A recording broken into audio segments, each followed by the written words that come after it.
This is a relay project. Real Talk starts right now. Here's Ryan Jesperson.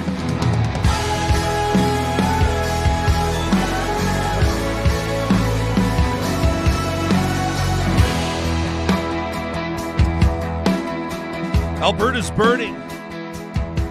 Alberta's on fire, friends. And we're going to be talking about that out of the gates today. The entire country is watching as wild firefighters, wildland fire crews from across the country are making their way to this prairie province to do what they can to stop more than 100, nearly 110 fires. More than 30 of them out of control. Coming up in just a moment on the show today, we're going to talk to a wildfire expert. Dr. Mike Flannigan has been in this for a long time, studying wildfires for more than 4 decades. He's going to give us a sense of why the fire season is so early, why it started off in such a remarkable fashion, and what this says bigger picture, why this story needs to be on the radar of Canadians and other people paying attention around the world. Of course, all eyes on Alberta for other reasons as well. It's week 2 of the election campaigns, though many of them are suspended due to those wildfires that we're talking about. Susan Wright, many know her as the political blogger behind Susan on the Soapbox. She's a lawyer out of Calgary. We're going to check in with her to see what storylines she's keeping an eye on. I want to pick her brain on something in particular.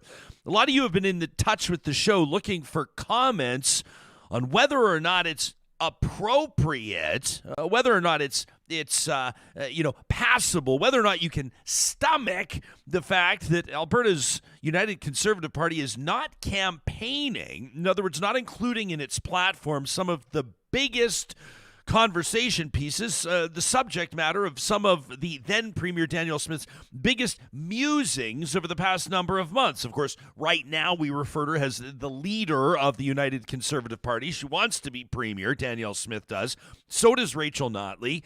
And a big part of what Ms. Smith is campaigning on, or at least has talked about in past, has been an Alberta Pension Plan, pulling out of CPP. An Alberta police force, and of course, bigger picture, the Alberta Sovereignty Within a United Canada Act. None of this can be found in the UCP's election platform. Does that fly with you? Remember all the talk about Rachel Notley back in 2015 into 2016 and that NDP government introducing a carbon tax? What was one of, if not the biggest complaints that her detractors, that her political opponents put in front of you, the electorate? Well, it was the fact that Rachel Notley didn't campaign on that carbon tax. So, if Danielle Smith and the United Conservatives are to not campaign on something major, like Alberta pulling out of the Canada Pension Plan, and then move forward with a plan like that, what could the political ramifications be? And isn't now, before the election, the time to be talking about that? We're going to get into that with Susan Wright. That's coming up in about 20 minutes. This episode of Real Talk is presented by We Know Training. You can find them online today at weknowtraining.ca. Are you ready to take your training to the next level? Look no further. Their company partners with associations across North America to deliver world-class online training, continuing education, professional development, and credentialing programs.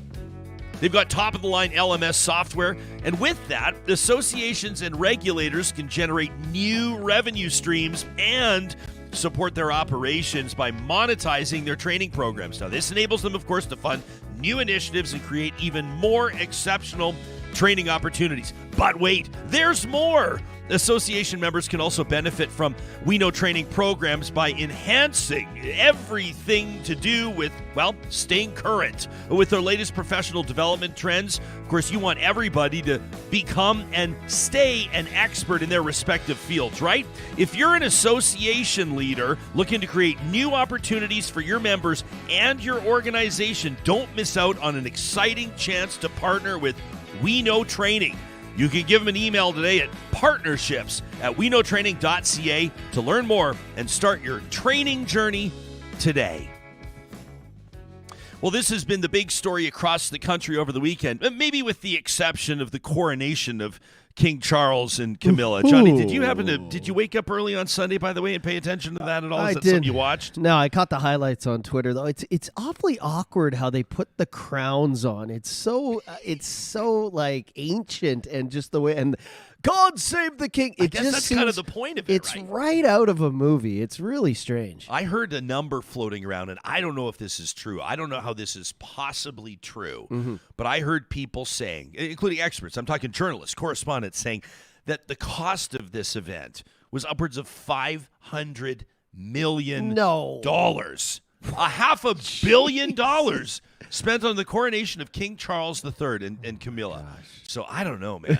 We're going to be talking to Charles Adler, by the way. He'll be joining us. He's in transit this week. He's traveling, and so he's going to be joining us tomorrow. He'll be joining us on Tuesday. I want to ask him about this. I know that this is kind of an opportune time to sit and take pot shots at the royal family, but I do think it's one of those opportunities to put your finger on the pulse and get a sense of where people are at, with Canada's ties to the monarchy, the royal family, and everything. Some people into it, some people aren't. My mom and my grandmother were up like early in the morning, making a pot of tea. They watched the whole thing from start to finish, and I just couldn't really care. I mean, if you love it, you love it. Yeah. If you can't stand it, you're probably indifferent about stuff like this. It all seems a little silly. It does. When you watch it, it's a little grand. You can send us an email if we are already ticking you off less than 10 minutes into this week's episodes. Of course, you know where to find us, talk@ryanjesperson.com. Wildfires are burning, like I was saying. I mean, aside from the coronation, this was the story this weekend. I'm talking national news. The province of Alberta is on fire. More than 30,000 people, at least, have been displaced, many of them remaining under evacuation order as fires spread across the province. More than 105 of them, the latest number. As we're doing this show, 108 fires burning, more than 30 of them out of control. So what are we to take from all of this? I mean, for a lot of people, this is directly relevant. They've fled their community, and they're on the road right now. But bigger picture, why is this something that every Canadian needs to be paying attention to? Dr. Mike Flannigan is the research chair for Predictive Services, Emergency Management, and Fire Science at Thompson Rivers University. He's been studying wildfires for more than 40 years. If you want to talk about fires in Canada, this is your guy. Mike, thanks for making time for us today. This, I guess, is something that we come to expect every year. I mean, we call it fire season, but I don't know. This one just seems a lot earlier than normal. Well, here we go again. Okay, so remember 2011, Slave Lake, 2016, Fort McMurray, 2019, Chuckade Creek. These are all May fires, significant May fire activity. So every 3 to 5 years, we seem to have one of these very active Mays. And here we are again, burning across the province, Alberta on fire. And, there's a break right now, but look out, we're not done yet. Is this break due to the fact that we saw some rain over the weekend? Temperatures dropped a little bit. I mean, is that pretty much what it is? I mean, not to take away from the obviously Herculean efforts of the many firefighters that are working right now. Yeah, the rain helped. We need a lot more rain to put out, or a lot more fire management activity before these fires go out. So, they didn't spread. Fire people often talk about spread days, and Friday, Saturday were spread days. Fires were spreading rapidly.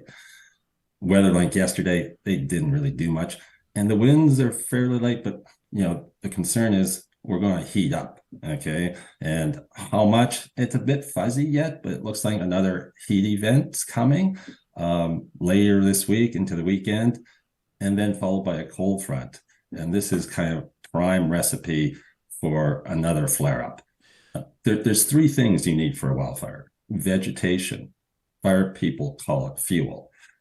Then you need ignitions, people and lightning. Most of these May fires are caused by people. And then you need conducive fire weather, hot, dry, windy weather like we had last week and part of the weekend. You get all 3, you get a fire.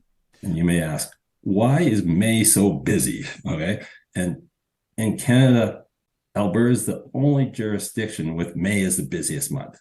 And part of it is, you've heard this spring window, spring dip, some people call it. After the snow goes, you've got all that dead organic grass, needles, leaves from last fall. And until it greens up, it's easy for a fire to start as long as it's not raining.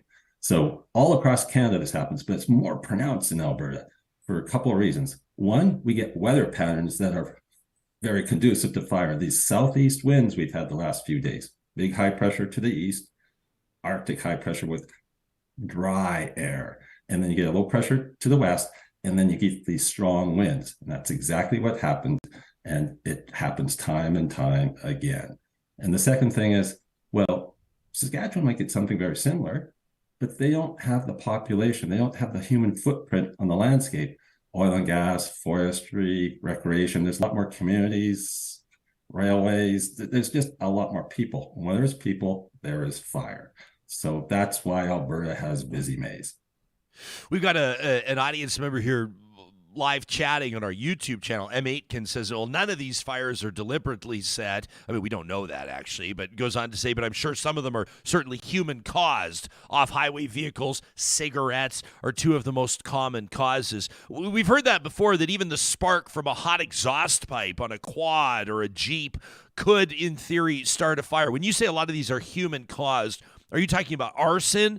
Are you talking about carelessness? I mean, are we talking bigger picture and climate change? I mean, let's have that conversation. So, when we classify fire starts, different fire management agencies do it slightly differently, but the biggest classification is human or lightning. And then you can go various types of human cause, intentional, accidental. And, arson in Canada plays a fairly minor role. Most of these fires right now are human caused. Most of them, I believe, are accidental. There are some lightning-caused fires. We had some early lightning activity. Human fire dominate in the spring, lightning in the summer. So, we're seeing, across Canada, human-caused fires are actually going down. And this is a good thing because of fire bans, public education. But lightning-caused fires are going the other way. They're increasing and more than compensating. In fact, area burned in Canada has more than doubled since the 70s, and this is due to human-caused fires. I just want to take a second to explain the size of these fires that we've just seen so far. Yeah. It's about 400,000 hectares, okay? And what does that mean? It's about 5 times the city of Edmonton or Calgary. These are huge chunks of real estate. So you get some rain and, it smolders, but fire is opportunistic. It's probing. It's just waiting for a chance. And when the winds return, if that fire's not out, it can flare up and spread again. So, the task is monumental. And, hats off to first responders. They're working their butts off to save our communities, and they deserve all the credit.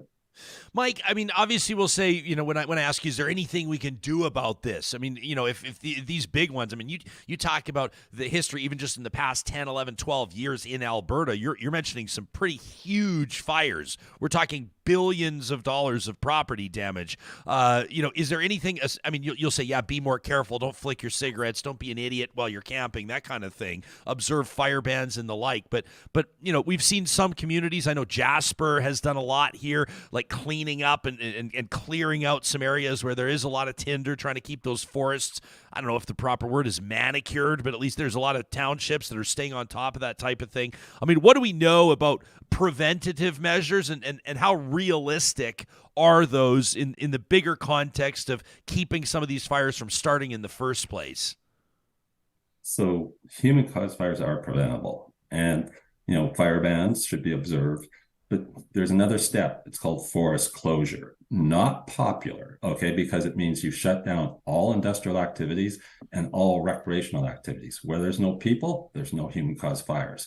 Other jurisdictions have done this, California, Ontario, and it's only during the few critical days that we've just seen that the shutdown will occur.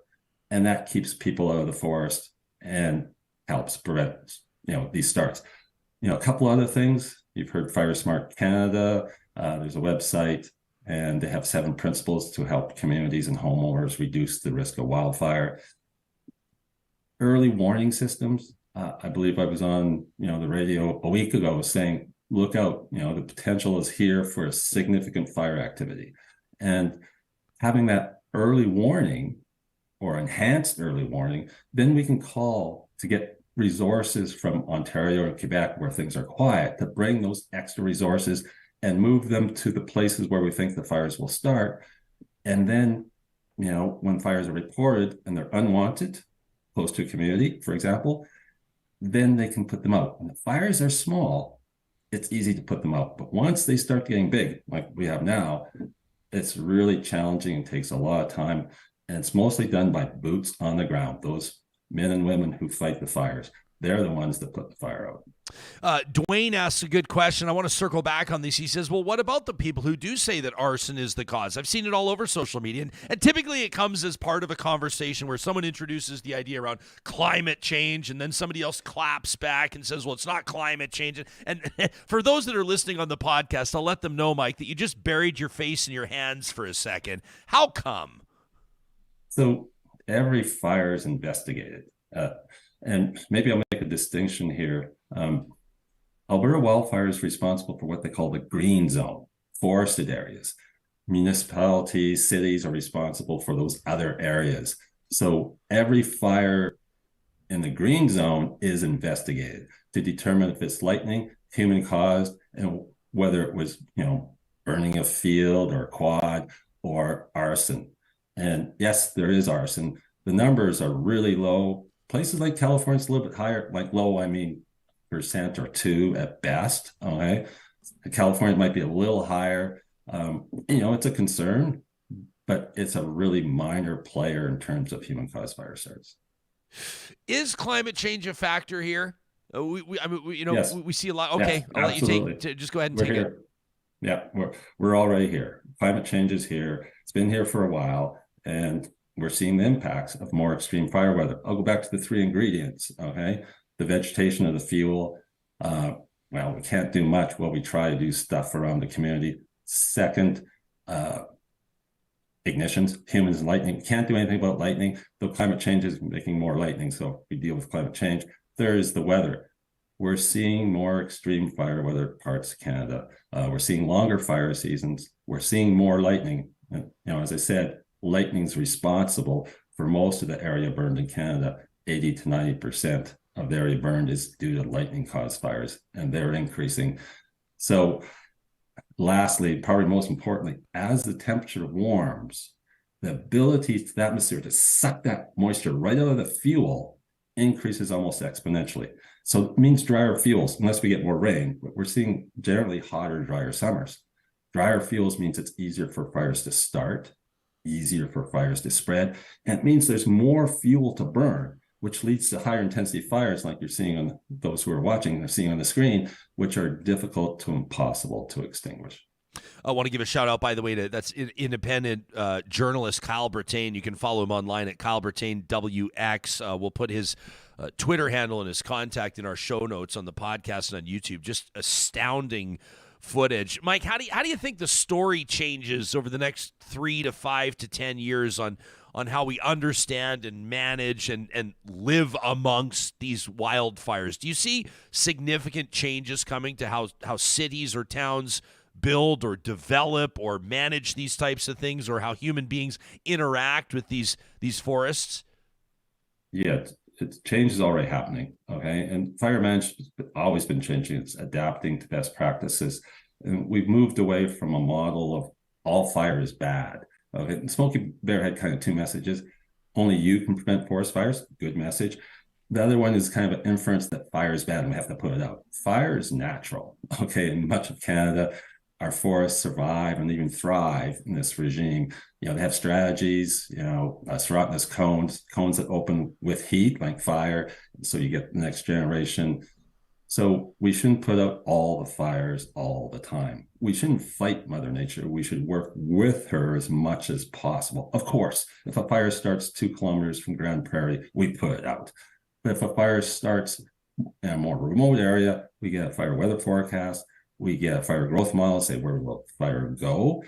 And if it's not threatening anything, we should monitor it. And actually, at times it's beneficial. You think of mountain pine beetle, fire is a very good agent at knocking down mountain pine beetle. Other strategies include sprinklers. Sprinklers can be very effective, but you have to remember Slave Lake, Fort McMurray, the fire entered the community first thing that goes is municipal power, followed by municipal water pressure. So you need independent power, independent water, but these are possible, and places do this, and so should we. I mentioned Fire Smart earlier. Allowing fire back on the landscape creates patches of recently burned areas, which are unlikely to reburn, or if they do, it's generally at lower intensity, so fire management can deal with it if it's an unwanted fire. So we're moving down this path, and we're making progress, but the bottom line is there's no technology fix, there's no magic pill, there's silver bullet, whatever you want to call it. We have to learn to live with fire and smoke. And unfortunately, the more we know about smoke, the more we know it's really bad for human health. We're talking to Dr. Mike Flannigan. As mentioned, you've been studying wildfires for more than 40 years. Do you remember, back when you were just a young buck, season 1 or season 2 or 3 of watching and studying these wildfires? Is there a dramatic difference? I mean, maybe there are 1,000 of them, but from when you started studying wildfires, in the 1970s, until now, is there one thing that has changed more than any other?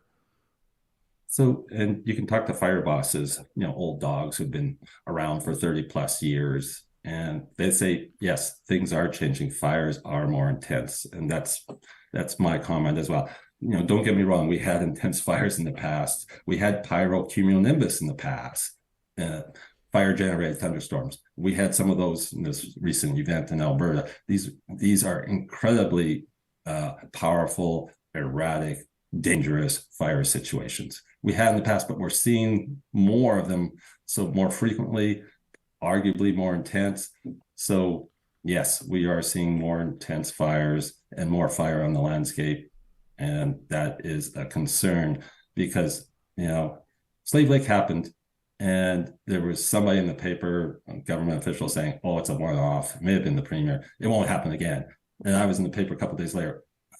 Unfortunately, it will happen again. I can't tell you when or where, but it's going to happen again. I mean, we do a really good job, but, you roll the dice and sometimes it's going to hit a community. And there was Fort McMurray, there's Lytton, and unfortunately in the future, there'll be more communities impacted by wildfire.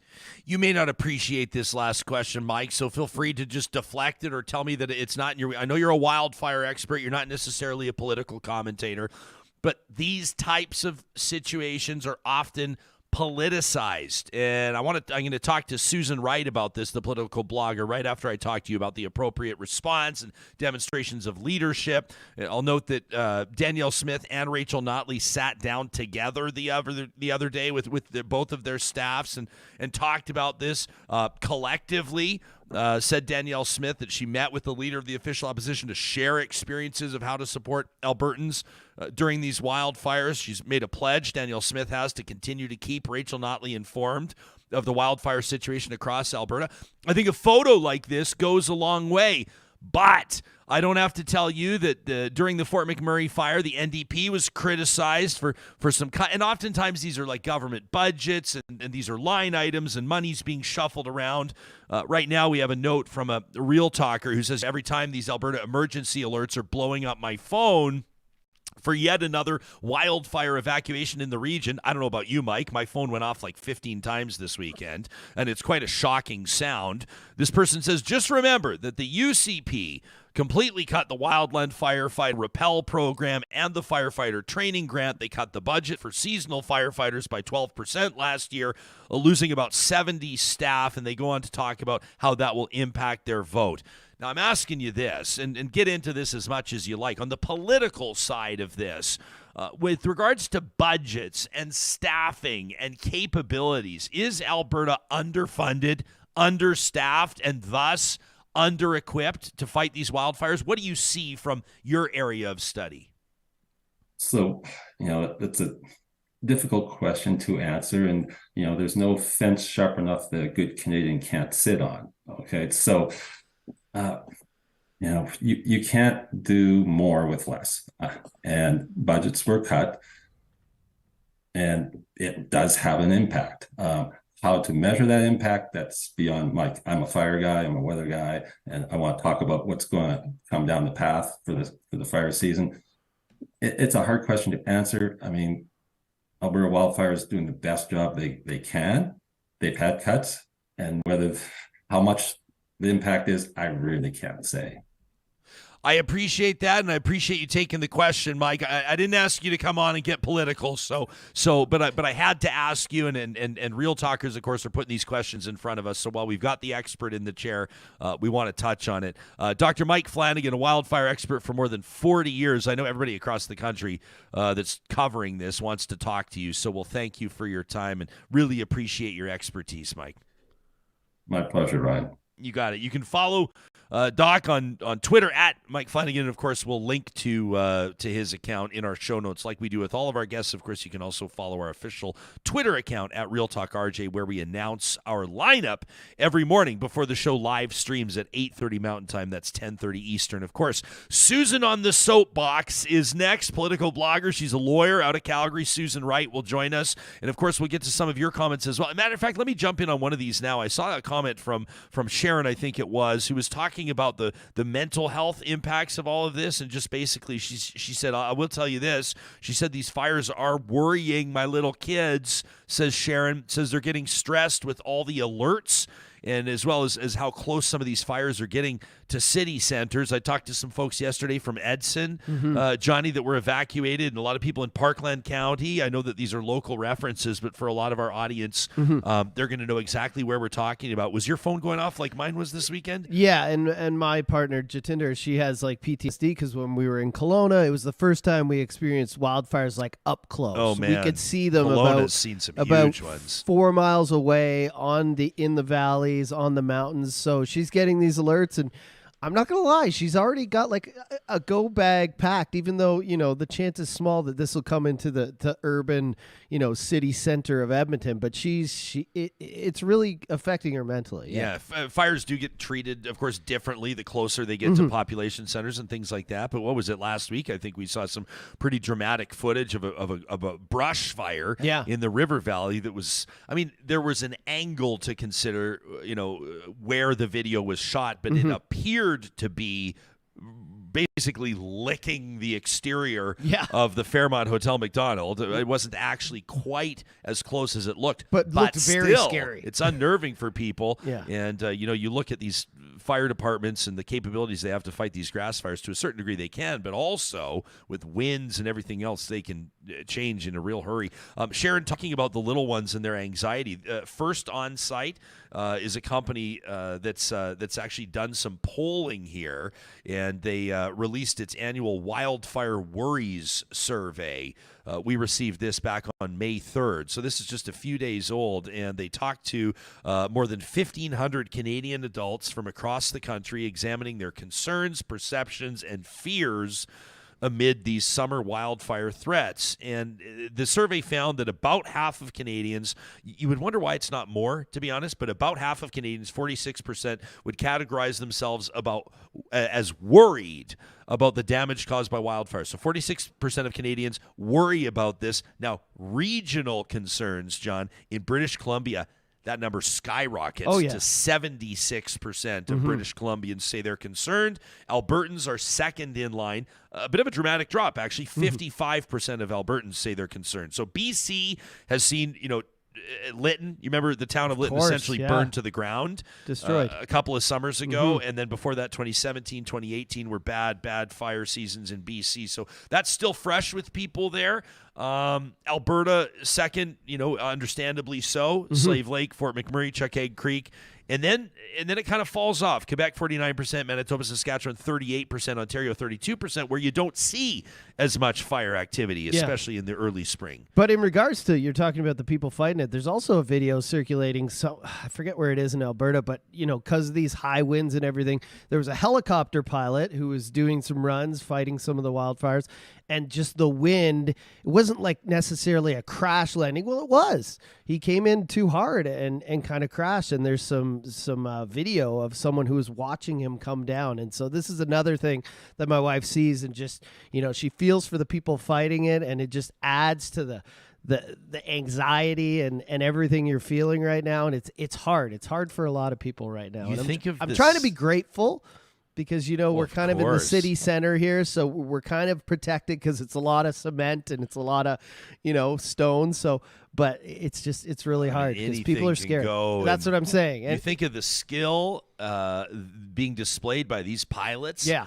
And then these jumpers, these fire jumpers, they drop them right in there with like shovels and chainsaws, and they are, I remember covering this. It was out by Hinton back in the day when I would, sling a camera on my shoulder and head out and tell stories that way as a videographer, and they would take you, safely and under escort into these fires, with experts from SRD and everything. And that's and scary you go in, enough. Man, these fires are so hot that the trunks of trees literally will explode. Like they'll pop and explode, and it's just a fascinating thing to see. And then you get up in the air in these flyovers, and you realize, I appreciated Mike there explaining to us, we're talking about an area cumulatively 5 times the city of Edmonton or the city of Calgary. These are big footprints too, so some perspective. And the hot air, like my friend, shout out to Ryan Todd, a new Real Talk listener every day now. Nice. He's in Red Deer, but he fights fires as well. And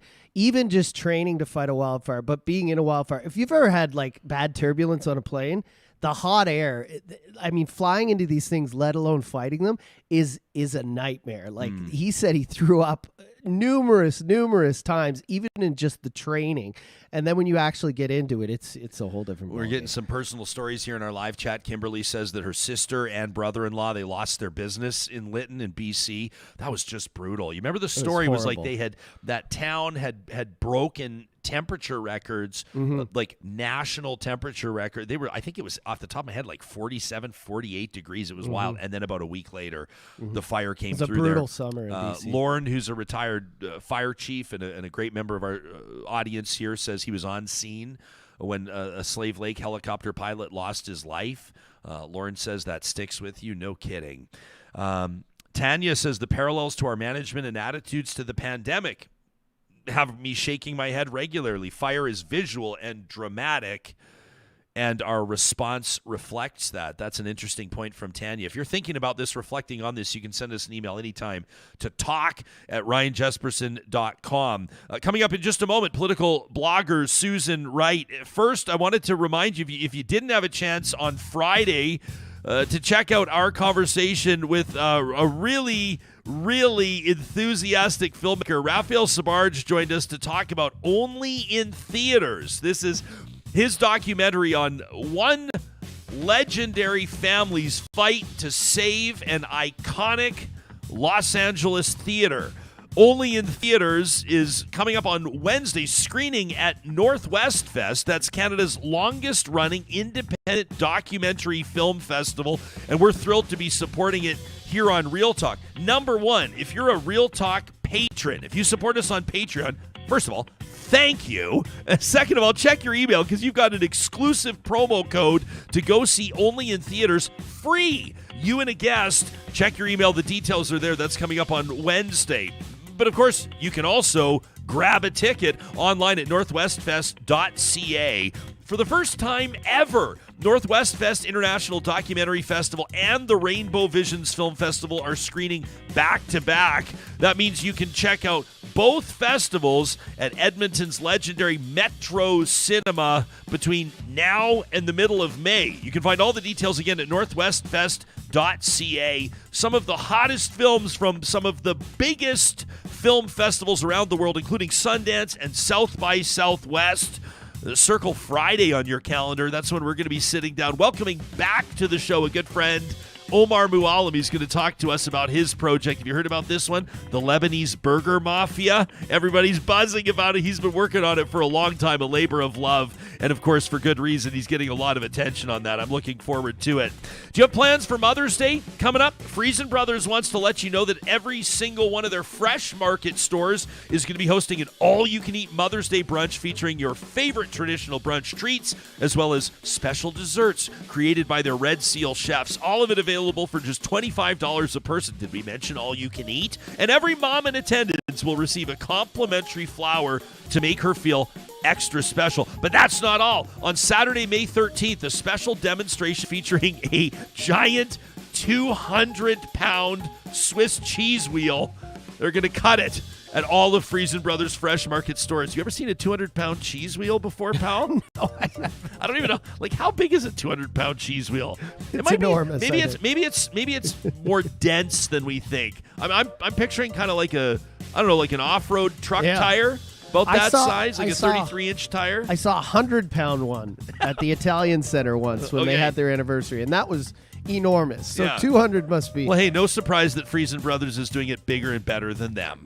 200 pounds of Swiss cheese on display next weekend at Friesen Brothers. Details at friesen.com. If you're looking to give Mom the sweetest gift on Mother's Day, make sure you swing by a Dairy Queen of Northwest Edmonton or Sherwood Park. Those are the locations in Palisades, Nemeo, Newcastle, Westmount, and Baseline Road.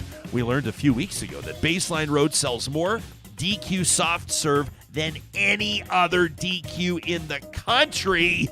And a big part of that, I would imagine, is these DQ Mother's Day cakes, a moment of sweet celebration with you and Mom, featuring DQ's signature fudge and crunch center, surrounded by their world-famous soft serve. That's the Dairy Queens of Northwest Edmonton and Sherwood Park. And before we get to our next interview, we want to remind you about local environmental service and how they are bringing great service into all the communities that they serve. Number one, because they're still a family-owned business, and that means that their workers, their staff, and their ownership is living in the communities where they're working, right? They're a company that doesn't shy away from messy work. They work every day in communities in Alberta and Saskatchewan to bring great service to those communities. Don't believe them? Check out the feedback that they're getting online. Let me read this one from Jordan Rollison, who gives local environmental services 5 stars. It says, after years of annoyances with some competitors, I was fortunate to get in contact with Colton. We love Colton. From Local Environmental, who set up their workplace with great prices for recycling and roll-off bins and made the whole process easy to set up.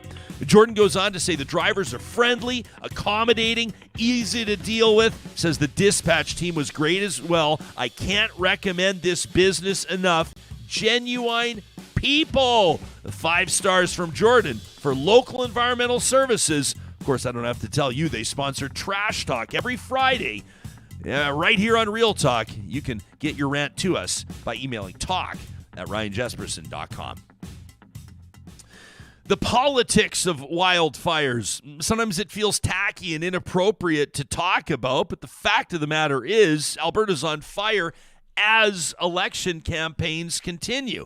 Now, in many communities, these campaigns have been put on pause for obvious reasons. Candidates aren't door knocking, and they're doing everything they can to support the communities that are either under evacuation order or, of course, with that looming. It gives you some insight into what leadership looks like. Both parties, the NDP and the UCP, not trying to be opportunistic, but at the same time recognizing what's at stake.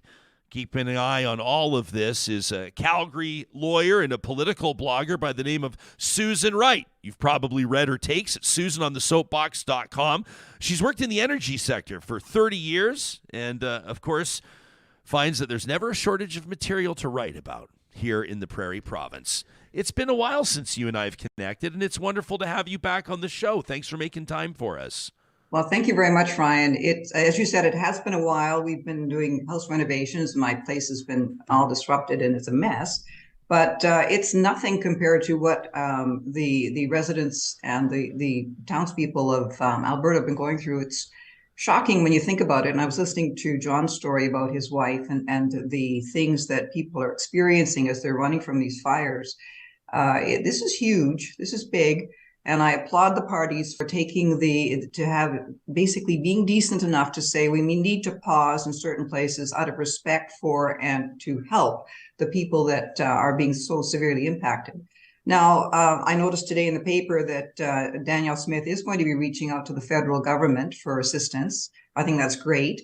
I saw that photo as well, that she had Rachel Notley had extended an offer of support, and they are meeting now to talk that through as well. And I think you can learn a lot by talking to people who have actually been through an experience like that.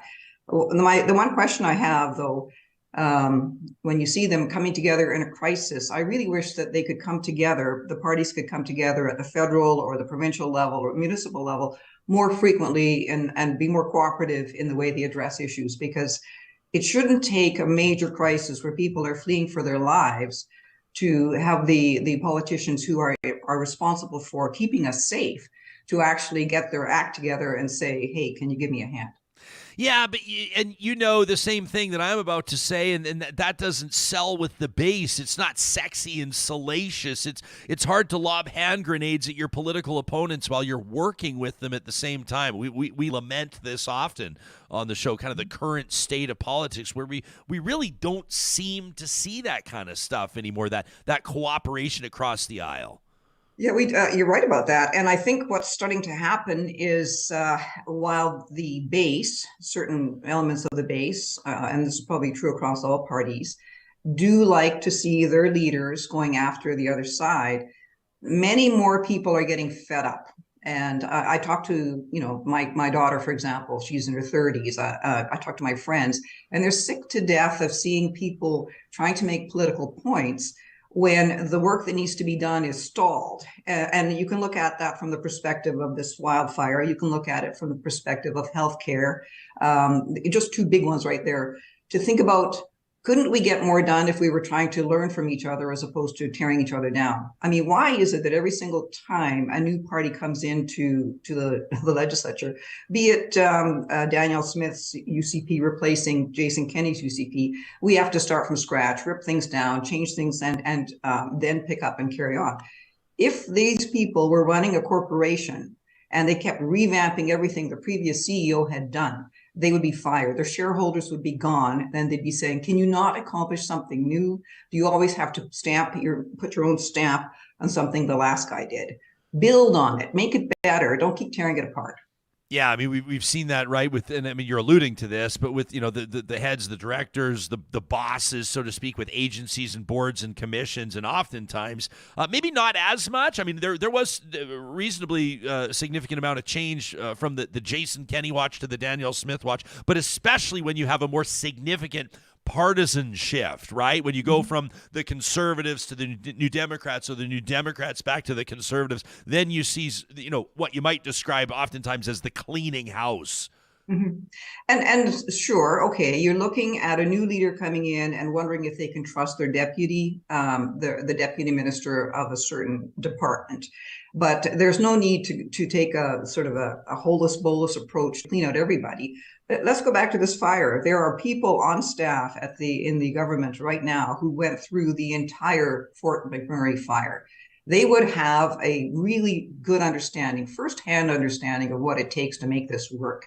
And so I would hope that Danielle Smith, she's reaching out to people, reaches right across the board, not just to Rachel, not just to the federal government, but to everyone who's been working on that, who worked on the last one, because that was huge. As John was talking about his wife, and I remember driving my daughter back from BC. She was changing jobs from being a nurse there to being a nurse here, and we were continually checking the road reports to see where we could go and not get trapped. And it's terrifying. And we weren't even on top of the fire. The fire wasn't on top of us the way it is right now. So this is a life and death situation, and that's why the cooperation is important. But there are other situations where life and death, as one of your earlier callers had said, isn't as obvious, but we need to work together to get there. I'm not trying to be cute with this segue, but you write about a very notable death at SusanOnTheSoapbox.com. You write about perhaps Canada's greatest singer-songwriter, Gordon Lightfoot, and his passing just a number of days ago, just about a week ago. What does Gordon Lightfoot's passing have to do with wildfires, and what got you thinking so poignantly about it? Yeah, actually, my husband said the same thing to me when he saw the blog. He said, okay, you put together two very different topics. But what happened when he died? It was strange because we all know Gordon Lightfoot. I remember him from when I was in university. And I didn't think about him much in his later years. But when he died, I thought about him all the time. And I realized it was because he was so quintessentially Canadian. And he could have made his career anywhere and done anything, but he chose to come back here, and he was very successful. And he talked about Canadian things. He talked about his yellow canoe. There's a blurb online that basically shows you how that canoe, they have it in a canoe museum, and it bent in half. And then another crew came down on a different canoe and then popped open again and got them back to safety because it was stuck in a bunch of rocks. But he was so Canadian, and he sang about Canadian things. And this struck me as something that we here are blessed to be in this country and in this province. And we are able to just enjoy this phenomenal freedom that we have. We're one of the top 5 total democracies in the world. And we live here in this magnificent place. And yet we have people who are trying to tear that down, people who are trying to convince us that the country's broken, the province is broken, there are bad people amongst us that we have to eradicate or overcome or to take back our province from. And I think this is completely wrong, because it will, if we're not careful, it will cause us to lose what we cherish the most.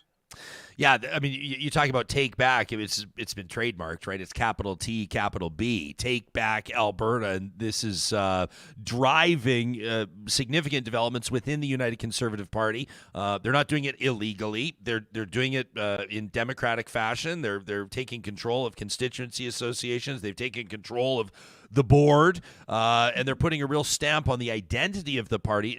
I don't know that the average Albertan actually completely grasps the magnitude of this identity stamp. What do you make of? There's a million storylines I want to ask you about, and some in particular, some policy and platform questions. But what do you make of this Take Back Alberta movement and the impact that it could have, let me say, on this 2023 election? Well, I think that it is. As you said, what they have achieved as far as taking over UCP boards and directing the UCP agenda, or at least Danielle Smith's agenda, is a significant concern. And it is because, as you mentioned, they're a strange, in my mind, insular group that, from what I've read in newspapers like the Globe and Mail, have a strong religious undertone. And they seem to believe that their freedoms have been taken from them by people like me. And the thought that they would have as much control as they appear to have over the agenda that Danielle Smith is rolling out. And you see people like Rob Anderson and others bringing in the Free Alberta strategy, which dovetails nicely with the way Take Back Alberta is moving forward. That is a very frightening thing to me, because it's easy to get people mobilized with the headline. And then when you start to read the story behind it, or you read the Free Alberta strategy, I mean, I've read that document quite a few times, it makes no sense. But it's the kind of thing that someone can throw in front of you and say, well, 2 lawyers and a political scientist have drafted this, therefore it must be good. And it is good because it dovetails with your belief that you've been hard done by somehow.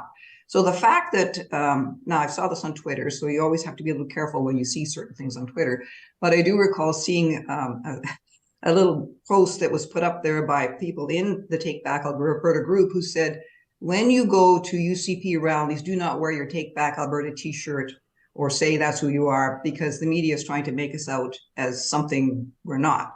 Well, actually, from what I've seen of the media, they're reporting exactly who the Take Back Alberta people are. And if someone has to hide their identity at a political rally for the UCP, then that troubles me, because why are you coming in wearing a mask? If you truly have the answer for Alberta, you will stand there and explain it to me. And if you're trying to push forward a different agenda, then you're hiding, and that's not good enough. This is a democracy. We expect transparency, and we expect to know who Danielle Smith is and who is pulling her strings. Just the same way as we want developers who are contributing tons of money to a campaign to be listed there. We want to know who's got your number. We want to know who's going to be getting the phone calls and who she's going to answer, who she's not. And this comes, it's funny, I'll jump around a bit here. This is the way I do my blog. Hey, this is how we do the show too, Susan. Okay, well, so what this triggered in my mind was actually the arena discussion. And, the whole idea of Danielle Smith comes forward and says, I've got $330 million here for you, Alberta. Calgary. Lucky you. I'm just trying to pull up the chart that I was looking at. So here we are. We've got this magnificent contribution to build this magnificent arena, and all you need to do is vote for me, and bingo, the money's yours. Well, but we have to vote for her, and she has to get it through her cabinet. And my question on that is that what if her cabinet is made up of Take Back Alberta people? You can bet on it that rural Alberta, which is not keen on the idea of funding an arena in Calgary, is not going to be keen on their CEOs, their MLAs taking this thing forward and blessing it. So I need to know who's behind the scenes in order to understand whether I can trust what you're telling me you're going to give me. That's leaving aside the fact that it's a terrible bargain. When somebody offers you your taxpayer dollars, not just my taxpayer dollars, but all of Alberta's taxpayer dollars to put an arena into Calgary, and says, oh, by the way, the billionaire owners are only on the hook for 40 million just at the start, and they can trickle it back to us at $17 million a year. That's insanity. And I go back to my experience, on the executive team of big oil and gas companies in the energy sector. That would never fly in front of a real board of directors. They'd be looking at it saying, so where's the benefit to me? Why is the third party, there's three parties in this thing, province, city, and the claims owners. How come they're on the hook for 40 million and we're taking all the risk for everything else? So Susan, what do you mean? How is Calgary's council unanimously supporting this deal then? We had Jeremy Farkas on the show last week. People should watch it if they didn't catch him. He was breathing fire on this when he has said, I can't remember his exact words. He wants to know how his former colleagues can live with themselves. How do you think this thing gets unanimous approval from a council that it seems like such unlikely bedfellows, them and the UCP? That is exactly the question Calgarians are asking. We know these councillors better. I know who my councillor is, and I know what he usually stands for. This is so out of character. And I think what we had here was people who were convinced that when the province is offering us 330 million, which they didn't offer to Edmonton, we have to grab it. Free money, let's take it. It's not free money, it's my money. But the reality is, I think they sold out. I think that they were concerned that if they stood up and said, I don't want to support this, that somehow if Danielle was elected and if this thing went through, the sliver of people, actually half of Calgary is supportive of the arena. Whether they're supportive of it on with them paying this much of the bill is a different question. But I think they were afraid that to go against it the third time or fourth time or however many times this is would cost them the votes later. But they're going to be up for re-election in 2025.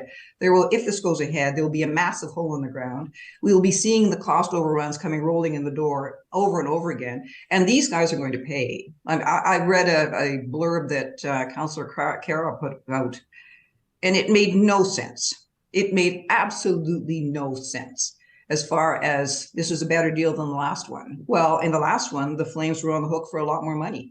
This is going to give us additional development around the area. Well, we could have done that anyway without dragging all of Alberta taxpayers in on the hook. There's nothing to say that another government won't give us some money later. But this is an appalling deal. And I think they did it because they were under pressure to get the thing signed up before the writ dropped. And if there's one thing you learn in business, is to set up an artificial deadline, because you can jam somebody into doing something that they won't necessarily, if they thought about it for 2 seconds, they might stop. Sure. Yeah. Yeah. It's like me when I'm like, I click on the Instagram link, and then I'm looking to buy something that's tacky and I don't actually need it, but it's 3 a.m. and so I'm curious, and so I go check out the website, and the minute I land on the website, the timer starts for some reason. Yes. The big red timer that's counting down from 10 minutes, and it just makes sense in our subconscious that we're on the clock for some reason. Yeah. It's just how human psychology works. We're easily manipulated, but you don't like to see that happening when you're talking about $1 billion development involving tax dollars. And I think this is the thing. This is where our councillors and our mayor lost sight of who they represent, because there was nothing to force that to happen that way. If Danielle Smith was prepared to make that deal and offer her 330 million before the election, she should be just as prepared to offer it after the election. Yeah. Hey, so do you think, we've debated this, and obviously this is a story that people are going to be talking about for a number of years, if and when the deal is struck, and then if and when the ground is broken and yada, yada, yada. We'll follow it all the way through. But I've heard it asserted on this show from some people that don't believe that Danielle Smith wants this to be an election issue. I call malarkey on that. I think, of course, she does. Obviously, she does. I think it insults our intelligence to suggest she doesn't. Other folks have said Rachel Notley is the one in the particularly tough spot because she can't rip on the deal too bad or it gets spun as ripping Calgary's connection to its hockey club. But she also can't really endorse the deal because that's against everything that a party like the NDP stands for. Yeah. Actually, you're right. I mean, and I think that's true. I think that Don Braid was writing a column about it, and he characterized this as a trap for Notley. Now, she's managed to be very adept as she's worked her way through it. I was at her kickoff rally, and she was asked that question by some of the reporters. And she was asked one question and a follow-up. So as you know, she actually responds. And she basically walked that fine line where she said, we don't have the details to actually assess this thing properly. And on that, she's right. The deal is based on a non-binding MOU. MOUs, memorandums of understanding, I've done lots of them in my career, are the outline of a deal, and they carry the most important elements in them. So they should be laid out. We haven't seen them. And even then, they're not going to be binding on anyone. Now, what concerns me is the articles I've seen in the paper since then, where City Council has said, they've been asked the question, are we going to get any revenue from that? They said, well, that's still under negotiation. That is a critical component of the deal. It should not be something that is left to be decided later. And that says to me, you're not getting it. Because if I'm the Flames owner and I have not put that into the MOU, I am not giving you any revenue from tickets sales, period. And you can't force me. Everything we're talking about here is not binding. It's like it's written on tissue paper. Yeah. But it's turned into this election thing. I think actually what happened was this was supposed to be a trap for Rachel, and it turned into a trap for the City Council. We will not forget this. This is, I mean, obviously you and I let's check in and chat about this, every 6 months or so, because it's obviously a story that will remain relevant here and could get particularly interesting depending on how some of these ridings in Calgary swing. I want to ask you a bigger picture, and I opened with this on the show today, talking about not just what is in the United Conservative election platform, but what is not. People can check it out for themselves at unitedconservative.ca. That's the website. Moving Alberta Forward is the slogan. They talk about tax cuts for all Albertans. Danielle Smith has pledged, has promised that they will not raise taxes. They've got their job growth and diversification strategy, public health care guarantee, yada, yada, yada. $10 a day childcare, which is kind of an interesting one as well, considering the optics and who that's in partnership with, but that's not my point. Here's the page, UCP on the issues, and you can go on Ukraine and agriculture and Service Alberta and tech and the Treasury Board. You know what you won't find is a promise to pull out of CPP and establish an Alberta pension. You won't find anything about an Alberta police force, and you certainly won't find anything about the Sovereignty Act under United Canada, the Alberta Sovereignty under United Canada Act, I should say. If the United Conservatives win the election, if Danielle Smith is premier, and she hasn't campaigned on these initiatives, does she still have a mandate? Can she still pursue them? I mean, in theory, she can do whatever the hell she wants. But you look at all that criticism around the NDP bringing in the carbon tax, and what was the loudest objection? It was that they didn't campaign on it. Can you take us into this? Oh, I think that's a super legitimate point. I think that when they are talking about something as fundamental as taking Alberta out of CPP and as fundamental as changing the RCMP, which will have tremendous costs, and there may be issues with trying to get the RCMP to service better, but the discussion about just, that's it, we're throwing them out. And then, as you mentioned, the Alberta Sovereignty Act, these are huge. CPP is gigantic. And we have paid into CPP all our lives. This is my money. We're talking about my money. And to have somebody who is toying with the idea of taking us out of CPP and who has a report ready. Somewhere she had said that they had done a report and it is ready, but it will not be released until after the election, which is coincidental. How about that? And to basically say that I will not discuss that with you right now. Because why? Well, because it may be something that will drive voters away. I think that is shoddy. I think that's cheap. And I think that means you have no mandate at all. If you really think that you want to run a referendum on CPP, then tack it on the bottom of the vote ballot. Stick it on there and ask me what I think about it. And I'll tell you no. So I would argue that she has no mandate at all. And frankly, if she moves forward with CPP, you're going to see the biggest rallies and protests outside of the legislature that you ever have seen in the history of Alberta. I had a firefighter come up to me a few days ago, and he said, he walked up to me. He introduced himself by announcing how he's voted ever since he's voted. This was like his first sentence. He says, Jespo, I voted Conservative my entire life. He says, but if they touch my pension, he says they're going to hear about it. I mean, this was the one thing for this guy that was his number one election issue. And that was kind of, to be honest with you, I mean, there have been some pundits talking about it, but that interaction with that guy was what put this on my radar, because they're not campaigning on it. They're not talking about it. I'm sure it will come up in the debates. Or in the debate. Yeah, and right? I think it should. I think that Notley, and I think anyone who is a supporter of UCP should press them hard, because, I mean, I know where I stand on it, but if you are actually going to basically give the UCP your blind vote, then you are risking everything. And for me, the responsible thing and the ethical thing, and that's kind of ironic talking about politicians and ethics, but let's assume for a minute that they're ethical. The ethical, responsible thing to do would be to say, here's where I stand on CPP, here's where I stand on the RCMP, and here's where I stand on the Sovereignty Act, which I put in place as my number one promise, and I have not yet used. And I have, am I going to use it? What am I going to use it for? Where am I going to use it? Because this gets back to Gordon Lightfoot, right? We were talking about the way he cherished being a Canadian and the importance of being Canadian. These things connect us to Canada.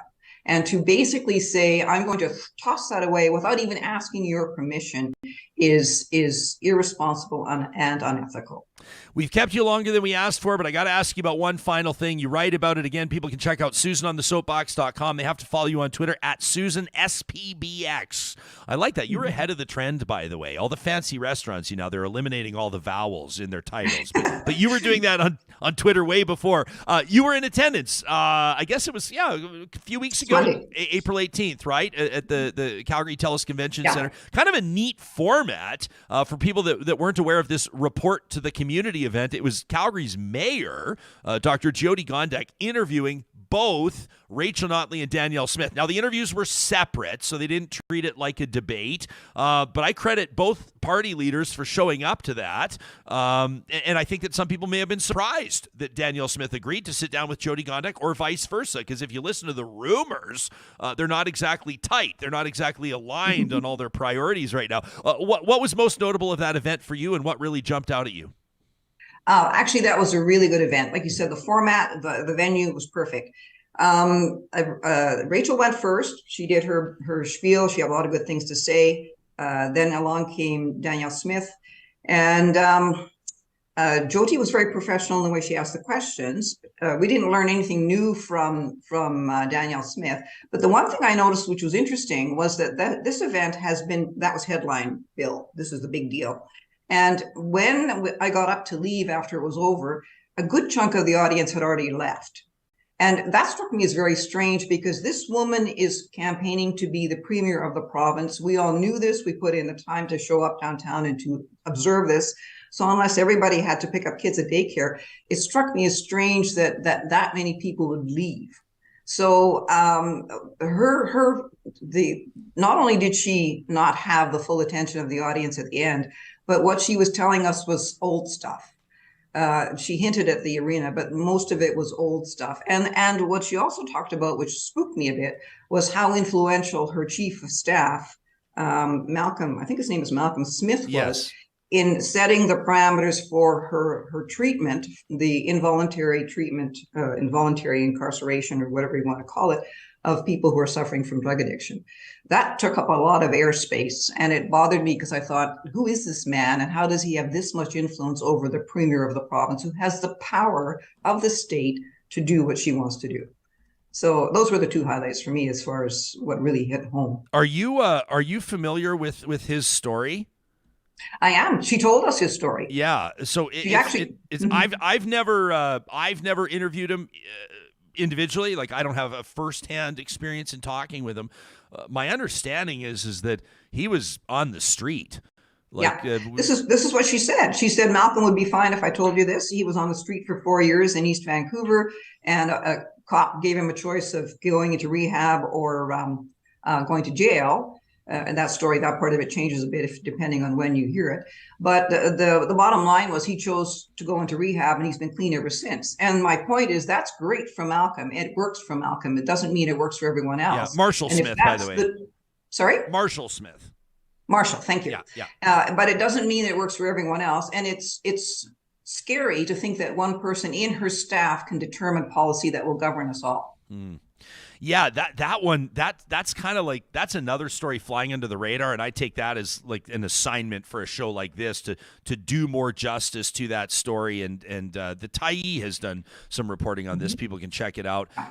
This was published back on May 12th of last year. Okay, so this is coming up on a year ago at the Tyee.ca. The man behind Alberta's pull away from harm reduction as deaths mount. Marshall Smith has driven the province's focus on abstinence over safer drug supplies. Now, that's not coverage of this involuntary reality, but I have seen people that work in harm reduction that troubled is a bit of a flaccid word. I would say outraged is probably closer to accurate there. But yeah, it's another storyline that I think people are talking about. And one of the promises, Susan, that we make people, and you essentially do the exact same thing on your political blog, is that we want people to have informed questions to ask and relevant questions to ask, not just for them, but their families and their communities when they hear that door knock and when these candidates or their teams are showing up and campaigning for their vote. It's a big deal.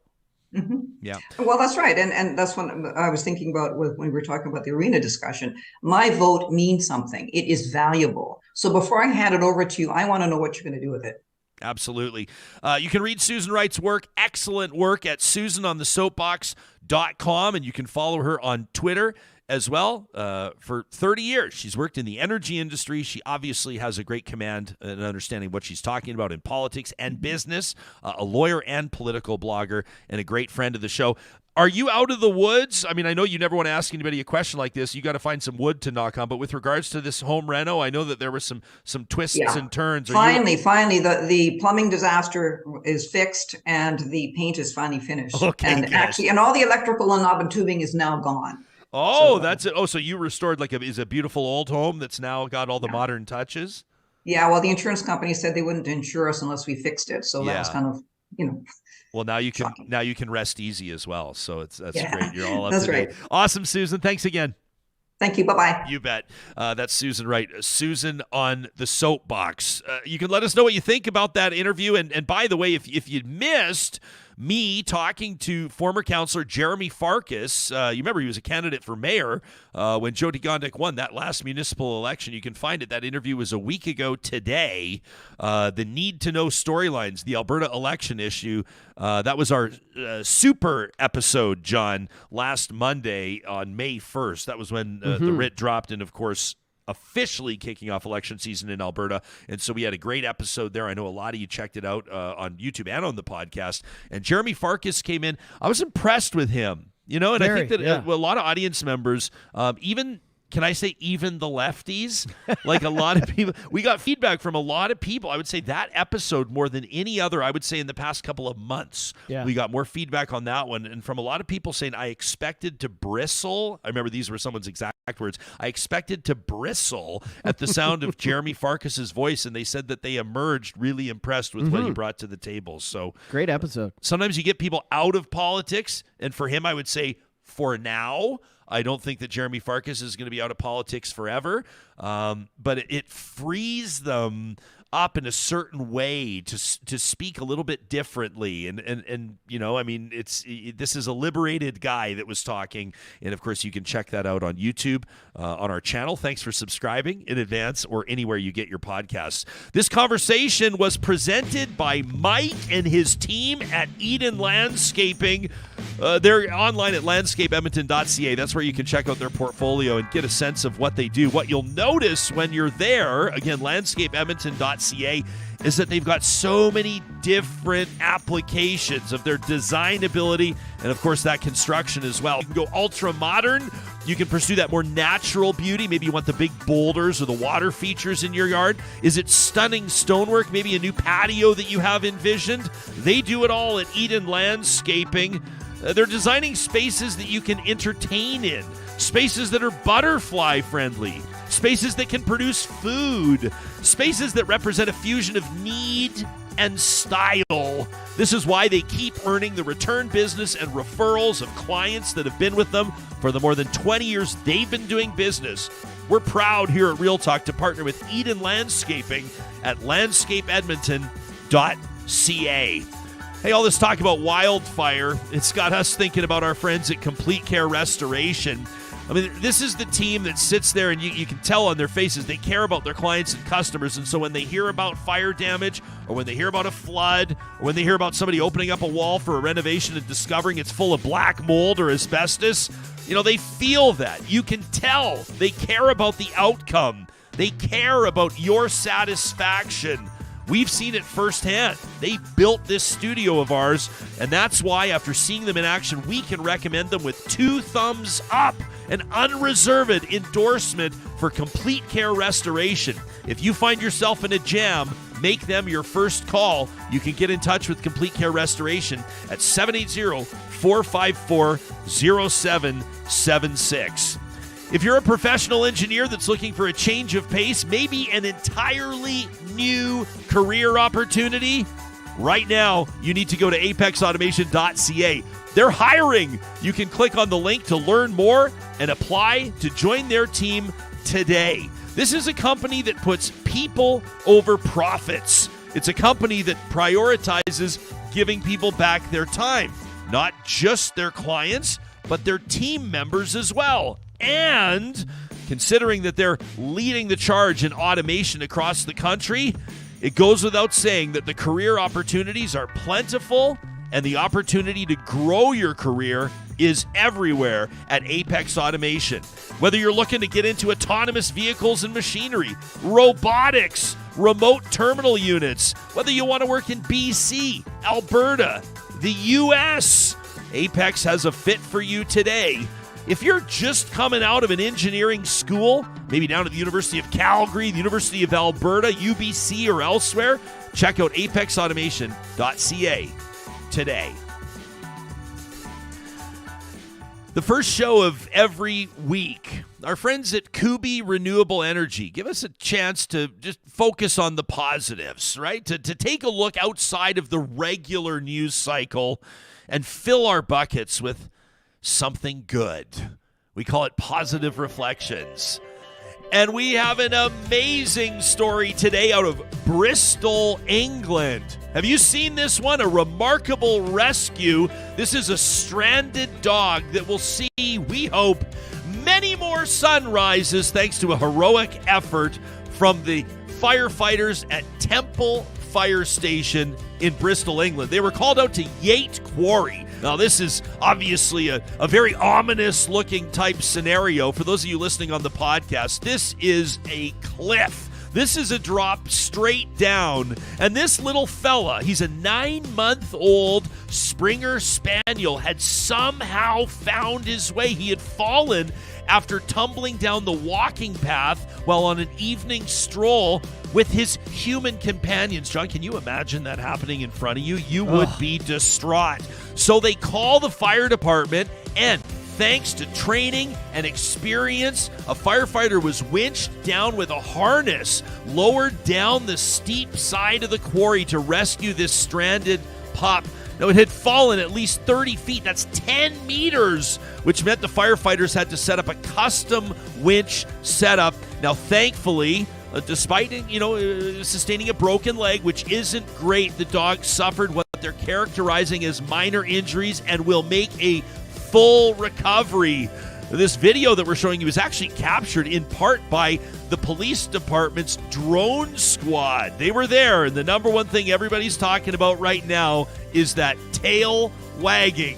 this 9-month, now 10-month-old Springer Spaniel pup that we wish many, many more successful and safe walks with the owner. It made us smile. We thought it might make you smile too. If something that you experienced you think would be a great fit for Positive Reflections, if you'd love for Real Talkers to hear about your observation, your interaction, maybe a random act of kindness, you can send us a note. Either use our hashtag RealTalkRJ or send us an email with the subject line Positive Reflections.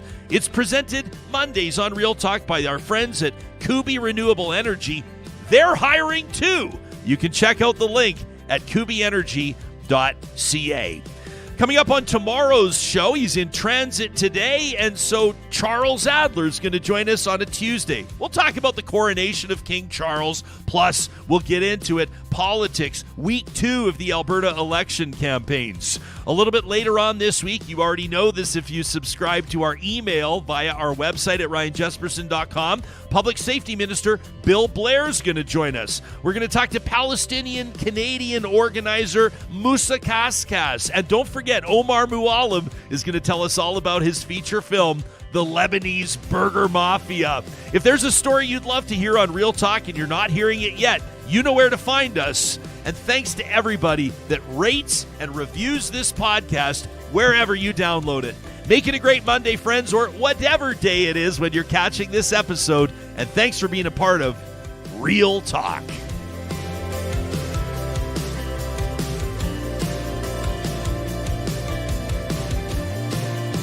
Real Talk is hosted by Ryan Jesperson, executive producer Josh Dunford, technical producer John Hicks, general manager Katie Cook-Chivers, account coordinator Lawrence Derlego, human resources Lena Shepard, website design Mike Johnston, voiceover by me, Carrie Skelton. Real Talk's editorial board is Supriya Dwivedi, Ahmed Ali, Brandy Morin, Ann Castleman, Corey Hogan, Harman Candola, Catherine O'Neill, and Chris Henderson. Member Emerita, Julie Rohr. Real Talk is recorded in Edmonton, Alberta on Treaty 6 territory, the traditional and ancestral territory of the Cree, Dene, Blackfoot, Saulteaux, and Nakota Sioux, home to the Métis settlements and the Métis Nation of Alberta. Real Talk is a relay project. For more, check out ryanjesperson.com.